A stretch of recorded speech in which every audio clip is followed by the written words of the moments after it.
Ya, Anda kembali menyaksikan debat pertama calon presiden 2024. Hadirin, di segmen ini calon presiden akan menjawab pertanyaan dari tim panelis. Selain menjawab pertanyaan, masing-masing calon presiden juga diberikan kesempatan untuk saling menanggapi. Ya, tim panelis tentunya telah menyiapkan sejumlah pertanyaan dan menjaga kerahasiaannya. Untuk memastikan debat ini berlangsung secara adil, 3 pertanyaan dari masing-masing subtema akan diundi di hadapan Anda. Dan untuk itu, berkenan kami mengundang seluruh calon presiden untuk menuju ke panggung utama dan sesuai dengan posisi masing-masing. Kami persilakan kepada para calon presiden untuk menempati tempat yang telah disesuaikan. Coba sini, Mbak. Ya, hadirin, jika di segmen pertama kita memulai visi misi dari calon presiden nomor urut 1, maka pada segmen ini kita akan memulai pertanyaan kepada calon presiden nomor urut 2. Kami persilakan kepada panelis Bapak Agus Riwanto untuk mengambil subtema di fishbowl. Kami persilakan Pak Agus. Silakan diperlihatkan kepada kita semua tema yang terdapat di dalam bola.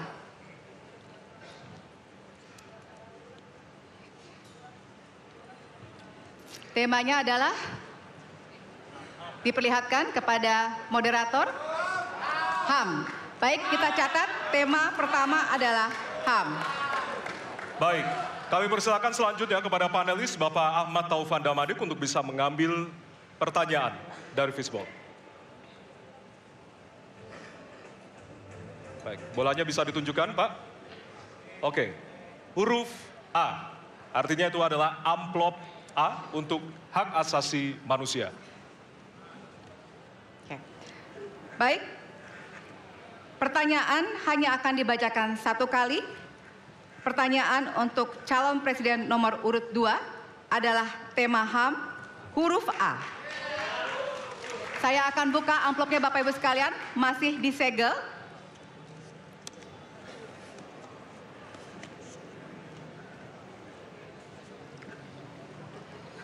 Kita mulai. Beberapa tahun terakhir, tren kekerasan meningkat di Papua. Sementara masalah keadilan dan HAM masih belum terselesaikan sehingga konflik terus berlanjut. Pertanyaannya, apa strategi yang Anda akan siapkan untuk menyelesaikan masalah HAM dan konflik di Papua secara komprehensif? Waktu menjawab 2 menit dimulai dari sekarang. Masalah Papua adalah rumit karena di situ terjadi suatu gerakan separatisme. Dan gerakan separatisme ini kita sudah ikuti cukup lama. Kita melihat ada campur tangan asing di situ. Dan kita melihat bahwa kekuatan-kekuatan tertentu selalu ingin Indonesia disintegrasi dan pecah. Untuk itu memang masalah hak asasi manusia itu menjadi sesuatu yang harus kita utamakan, dan diantaranya juga kita harus lindungi seluruh rakyat Papua, karena di situ kelompok teroris sekarang itu menyerang orang-orang Papua sendiri, rakyat yang tidak berdosa, perempuan, orang tua, anak kecil yang tidak bersenjata, diteror oleh kelompok teroris separatis ini.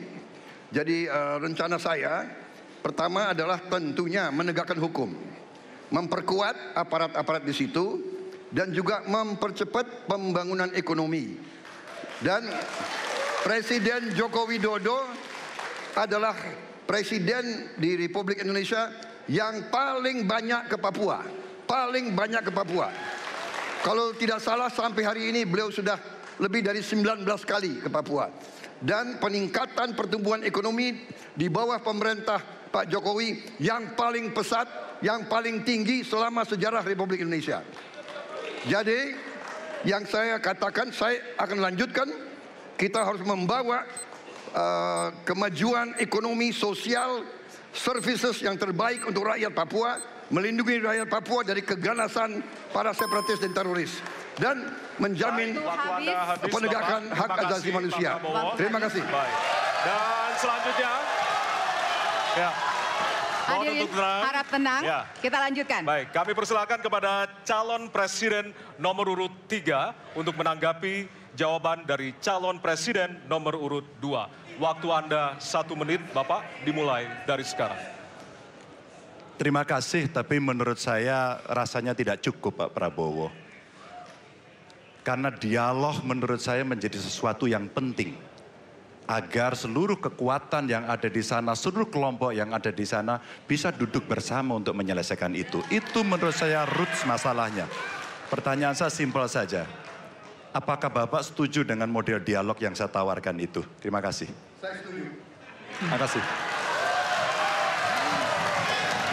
Baik, Baik. Bapak Jadi Prabowo, saya kita mau jawab. tahan dulu.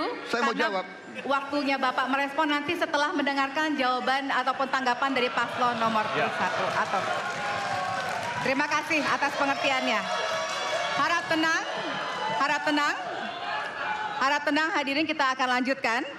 Baik, selanjutnya kita akan lanjutkan dengan mempersilakan calon presiden nomor urut 1 untuk menanggapi jawaban calon presiden nomor urut 2. Waktunya 1 menit dari sekarang. Masalahnya bukan kekerasan. Karena ketika bicara kekerasan di Jakarta aja ada 3 pandangan. Ada yang menganggap ini terorisme, ada yang menganggap ini separatisme, ada yang menganggap ini kriminal. Di kita aja di Jakarta ada perbedaan pandangan. Apa masalah utamanya? Masalah utamanya adalah tiadanya keadilan di tanah Papua. Itu masalah utama. Oke? Jadi tujuannya bukan semata-mata tentang mentiadakan kekerasan. Karena damai itu bukan tiada kekerasan, damai itu ada keadilan. Itu prinsip utamanya. Nah, jadi caranya bagaimana? 1, atas semua peristiwa pelanggaran HAM yang terjadi dilakukan tindakan penyelesaian hingga tuntas. Oke? Yang kedua, mencegah terjadinya pengulangan dengan memastikan semua yang bekerja di Papua memahami bahwa yang harus dihadirkan bukan tidak ada kekerasan tapi keadilan. Yang ketiga, melakukan dialog dengan semua secara kopartisipatif. Terima kasih. Baik, terima kasih. Terima kasih. Dan selanjutnya kami persilakan kembali kepada calon presiden nomor urut 2 untuk merespon tanggapan dari kedua calon presiden lainnya. Dan waktu Anda 1 menit, Bapak, dimulai dari sekarang. Benar, saya sangat setuju. Kita harus ada pendekatan dialog. Benar, ya. Dan saya juga setuju. Harus. Tunggu dulu, aku mau jawab.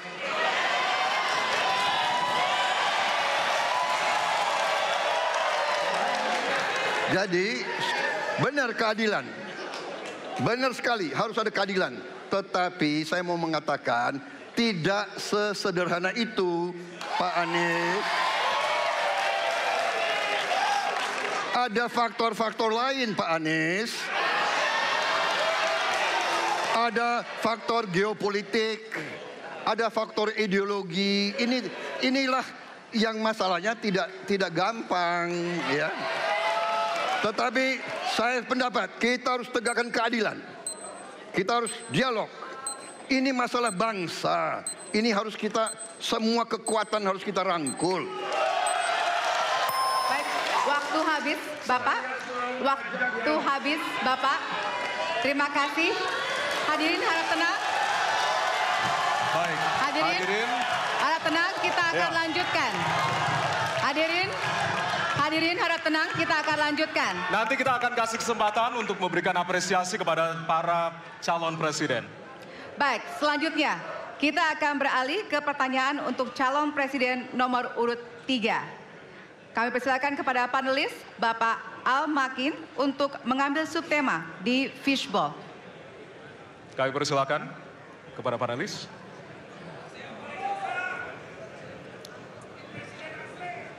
Ya, dibuka Silakan. terlebih dahulu, Pak.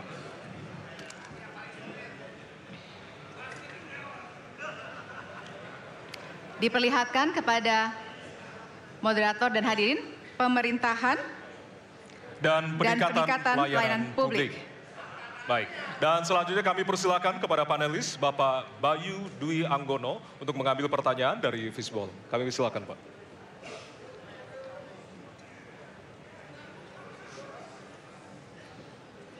Bisa ditunjukkan amplop C. Amplop C untuk pemerintahan dan peningkatan pelayanan publik. Baik, untuk calon presiden nomor urut 3, pertanyaannya adalah tema pemerintahan dan peningkatan pelayanan publik. Pertanyaan dari huruf C. Kita lihat bersama, Bapak Ibu sekalian, amplop juga masih disegel. Kita akan buka.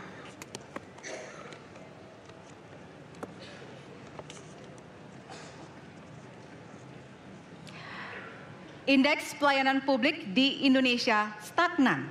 Sementara Undang-Undang Pelayanan Publik menghendaki persamaan pelakuan dan memperhatikan kepentingan khusus kelompok rentan, perempuan, anak, dan disabilitas. Pertanyaannya, apa program strategis Anda untuk meningkatkan kualitas pelayanan publik yang berkeadilan? Waktu 2 menit dimulai dari sekarang. Kebetulan saya punya pengalaman 10 tahun menangani soal ini. Mengajak mereka berpartisipasi sejak awal. Satu, menghadirkan dalam setiap musrenbang kelompok perempuan, penyandang disabilitas, anak-anak, kelompok rentan yang lain termasuk orang tua. Kenapa? Agar pengambil keputusan mereka aware, mereka peduli apa yang mereka rasakan. Kesetaraan dalam perencanaan pembangunan itulah yang kita harapkan bisa merepresentasikan apa yang mereka harapkan. Sehingga fisiknya kalau bangun mereka paham mana yang akan menggunakan sehingga tidak ada lagi protes pada soal itu. Kedua, dari sisi aparaturnya mesti ada kontrol publik. Maka kalau saya membuat pengalaman kami membuat lapor GUP sebagai satu ruang komplain publik yang pemerintah nggak boleh baperan, pemerintah harus menerima seluruh masukan dan kritikan, inilah yang akan kita angkat menjadi government super apps. Sehingga ketika itu tidak berjalan, pemerintah tertinggilah yang harus kemudian mengambil alih itu, sehingga pelayanan akan bisa jauh lebih baik, sehingga kelompok-kelompok ini harus mendapatkan afirmasi. Pak Ganjar, masih ada waktu? Cukup. Baik. Cukup, baik, terima kasih. Ya, dan kami persilakan kepada calon presiden nomor urut 1 untuk menanggapi jawaban dari calon presiden nomor urut 3. Waktu Anda 1 menit dimulai dari sekarang, Pak. Prioritaskan pada pelayanan mereka yang rentan. 1, penyandang disabilitas. 2, perempuan, terutama ibu hamil. 3, anak-anak dan lansia. Itu prioritas. Kemudian pelayanannya. Buatkan pelayanan yang transparan dan terukur. Pelayanan pemerintah itu tidak ada yang baru. Semua yang dilayani pemerintah itu hal yang berulang. Jadi kalau disebut masalah itu pasti pernah terjadi sebelumnya. Pasti berulang. Lalu apa yang dikerjakan? Kami buat ketika dulu di Jakarta namanya Jaki. Jaki adalah sebuah super apps yang membuat setiap pelayanan ada ukurannya. Contoh, bila lapor pohon tumbang, maka kami memberikan arahan kepada jajaran berapa jam harus beres. Ketika dikatakan ada laporan tentang peristiwa X, maka berapa waktunya harus beres. Semua ukuran pelayanan dibuat transparan. Lalu publik yang melapor tahu persis, saya lapor kapan, harus selesai kapan. Dengan begitu standarisasi akan bisa terjadi. Terima kasih. Baik. Terima kasih atas tanggapannya. Silahkan kepada calon presiden nomor urut 2 untuk menanggapi jawaban calon presiden nomor urut 3. Waktunya 1 menit dari sekarang. Menurut pandangan saya, kelompok rentan itu juga termasuk para petani dan nelayan. Dan yang saya dapat setelah saya keliling, khususnya di Jawa Tengah, Pak Ganjar, petani-petani di situ sangat sulit dapat pupuk. Dan mereka mengeluh dengan kartu tani yang Bapak luncurkan, ini mempersulit mereka dapat pupuk. Jadi sebetulnya mereka ingin pupuk itu pengadaannya disederhanakan. Saya kira mungkin Bapak bisa menjawab masalah itu. Terima kasih. Waktu Pak Prabowo? Cukup. Cukup? Nggak usah lama-lama. Baik. Baik, terima kasih. Dan selanjutnya kami persilakan kepada calon presiden nomor urut 3 untuk merespon tanggapan dari kedua calon presiden lainnya. Waktu Bapak 1 menit dimulai dari sekarang. Terima kasih. Jadi menggunakan teknologi yang disampaikan Mas Anies sudah betul. Rupanya kita sama pada soal itu. Tapi untuk Pak Prabowo saya harus mengingatkan Pak, pupuk langka terjadi di Papua Pak. Pupuk langka terjadi di Sumatera Utara Pak. Pupuk langka terjadi di NTT, NTB, Kalimantan Timur termasuk bensin. Mungkin Bapak sedikit agak lupa untuk saya bisa mengingatkan karena Bapak pernah menjadi ketua HKTI. Pak, data petani kita tidak pernah beres. Maka kalau kemudian satu data petani itu bisa kita kelola, maka distribusi pupuknya harus bisa sampai dan tepat sasaran. Pada saat yang sama, kuota pupuk tidak boleh dibatasi. Maka ini yang saya telepon langsung kepada Pak Wapres saat itu. Pak Wapres please, kasih tambahan. Kalau tidak cukup. Dan ini terjadi di seluruh Indonesia. Maka inilah mesti kita kerjakan nanti. Baik. Masih ada waktu? Mau ditambahkan Pak? Cukup. Cukup? Cukup. Baik. Baik, terima kasih. Hadirin, kita akan beralih ke pertanyaan selanjutnya untuk calon presiden nomor urut 1. Kami persilakan kepada panelis Bapak Gun-Gun Herianto untuk mengambil subtema di fishball. Persilakan panelis. Ya, bisa dibuka terlebih dahulu.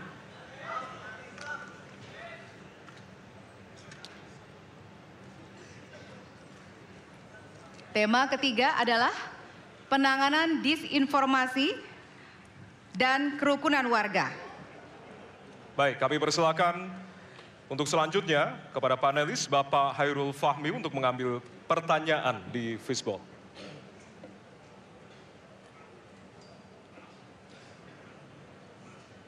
Ditujukan ke depan. Adalah amplop Huruf A. A. Baik. Amplop A untuk penanganan disinformasi dan kerukunan warga. Baik, pertanyaan untuk calon presiden nomor urut 1 adalah tema penanganan disinformasi dan kerukunan warga, huruf A. Kita lihat bersama, masih disegel, kita akan buka bersama.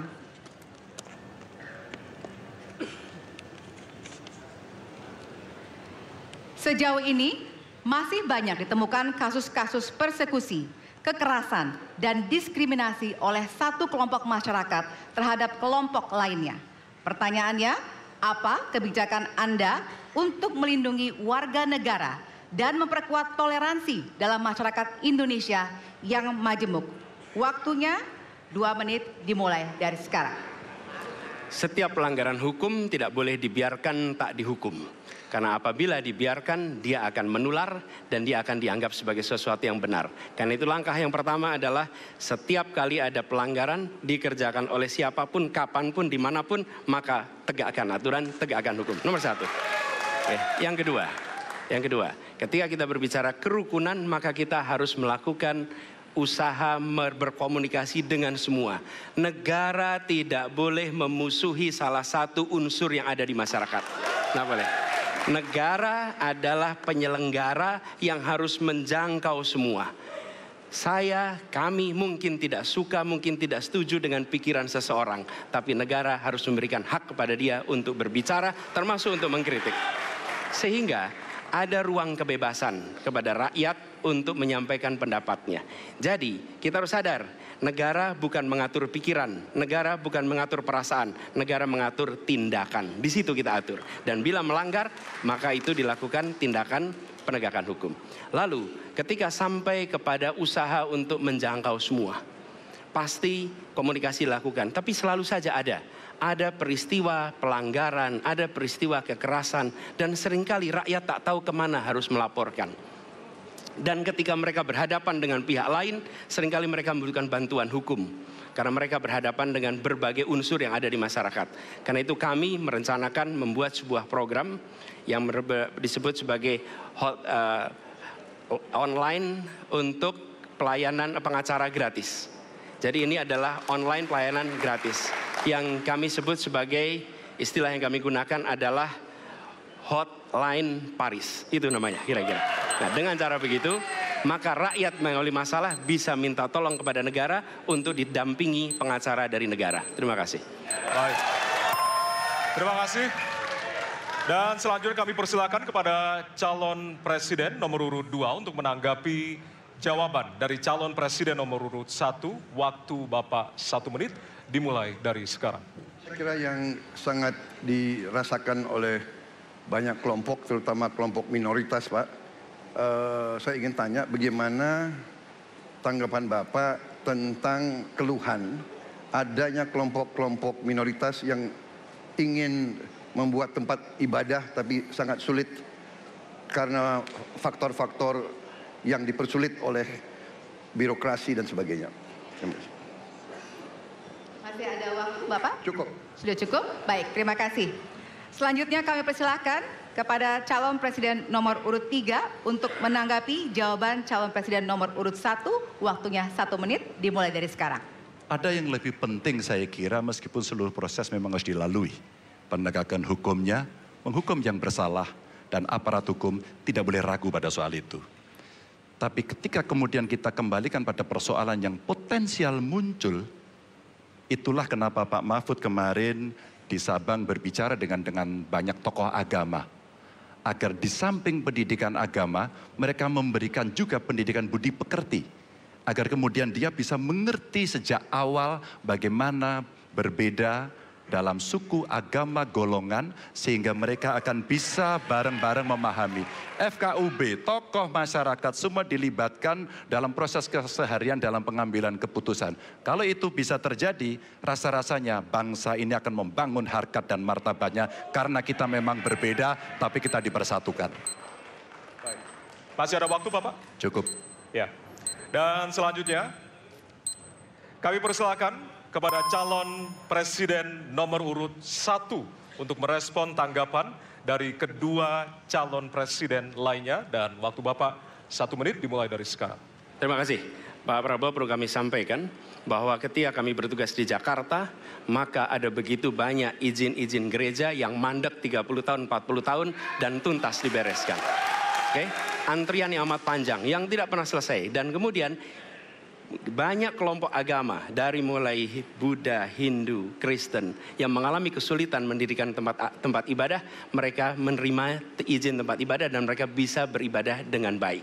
Dan kalau boleh saya laporkan, dalam sejarah Gubernur Jakarta yang paling banyak memberikan izin rumah ibadah adalah Gubernur Anies Baswedan. Termasuk ketika umat Islam mau mendirikan masjid dan tidak bisa mendapat izinnya, saya bicara. Ketika umat Kristen mau mendirikan gereja tidak bisa mendapatkan izin dari masyarakat, saya bicara. Dan semuanya akhirnya mendapatkan izin untuk bisa beribadah. Terima kasih. Terima kasih. Baik, sudah cukup Bapak? Masih ada waktu? Cukup Ya? Baik, terima kasih. Kita berikan tepuk tangan buat calon presiden 2024. Kami persilakan kepada Bapak-Bapak untuk kembali ke tempat. Ya, kami persilakan Bapak untuk kembali ke tempat. Ya.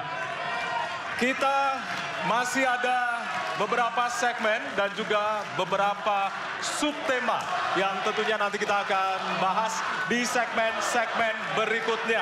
Dan tentunya kami akan masuk ke bagian debat yang lebih hangat dengan tentunya saling menanggapi antara pasangan calon presiden satu dengan yang lainnya. Baiklah, untuk itu tetaplah bersama kami di debat pertama calon presiden 2024.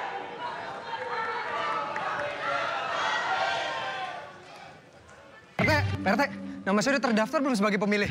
Cek dulu.